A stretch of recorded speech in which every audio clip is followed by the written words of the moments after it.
Hey everyone, there's a huge question making the rounds in the PLAZM community, and we are going to tackle it head on today. With all this talk about slippage, is it actually possible to take your profits?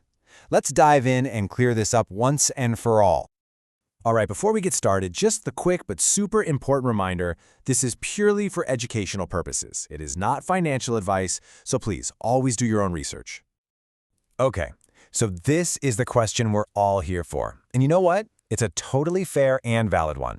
You see these wild numbers and simulations, and it's only natural to think, wait a minute, what's going to happen when I want to sell? We're going to break that down for you right now. So here's our game plan. We'll start with the question itself, then we'll pull apart that attack simulation you've probably heard about. After that, we'll get into how slippage really works, talk about the protocol's awesome built-in solution, map out a smart way to exit, and then wrap it all up with the key takeaways. All right, let's jump right into the deep end here. The concern is totally real, but it is so important that we separate the hard facts from the fear that comes from, well, just not knowing the full picture. This right here, this is probably the single most important thing to understand. A massive, catastrophic panic dump, which is what those scary examples are, is a completely different beast from a normal person taking some profits. They're not even in the same league, and we're about to show you why. Okay, let's talk about that simulation that got everyone worried. The numbers look pretty intimidating on their own, I get it. But trust me, context is everything.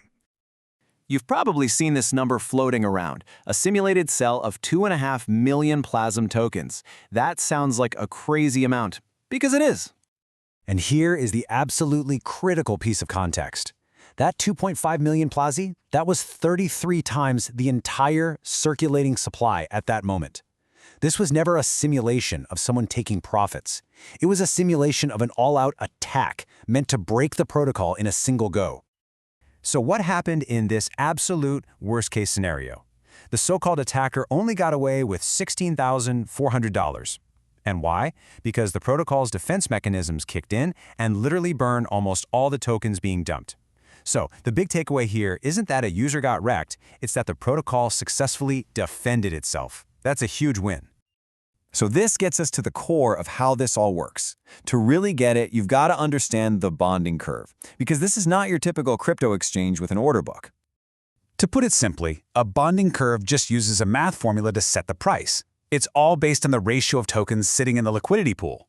The price isn't waiting for a buyer to come along. It's calculated instantly. And that is a feature, not a bug. And here's that idea in action. It's all about how big your trade is compared to the size of the pool. A small sell, it barely makes a dent in the price. A medium sell, a bit more of an impact. But a huge sell, that causes a massive price swing. It's a mechanism designed to protect everyone else from one person trying to dump the whole market. So it really just boils down to this one simple rule. Small sells relative to the pool get you low slippage. Giant sells relative to the pool get you high slippage. It's all about scale. And to give you a real-world number to anchor this, right now, the liquidity pool has about 23,700 PLAZM in it. So, when you're thinking about selling, the question to ask is, what percentage of that number is my sell? So if the pool size is the key, how does it get bigger? Well, that leads us to the hero of this story, the protocol's own brilliant solution, the buy and build mechanism. You know, a lot of projects talk about buy and burn, which is cool for reducing supply. But buy and build, this might be even more crucial for long-term holders who want to take profit someday. It doesn't just destroy tokens, it takes protocol funds and uses them to make the liquidity pool itself deeper. And look, this isn't just some theory, it has real firepower. The mechanism has over $32,000 in reserves right now. It's already put in over 900 eShare and thousands in USDC. And the best part? It just keeps going, adding 1% of its balance to the pool every single day. I love this analogy because it makes it so clear. Selling into a shallow liquidity pool creates a massive splash. That's your high slippage. But as buy and build keeps making that pool deeper and deeper over time, that same jump, that same sell, barely even makes a ripple. And that's really the big, optimistic takeaway here. The entire system is literally designed to make things better for holders over time. As that liquidity depth grows every day, the potential for high slippage on a normal-sized trade just gets smaller and smaller. Okay, so that's the theory. But let's get practical. How do you actually use this information to take profits smartly when the time comes for you? Honestly, it's pretty simple. First, do not try to sell your entire bag at once. Break it up into smaller chunks.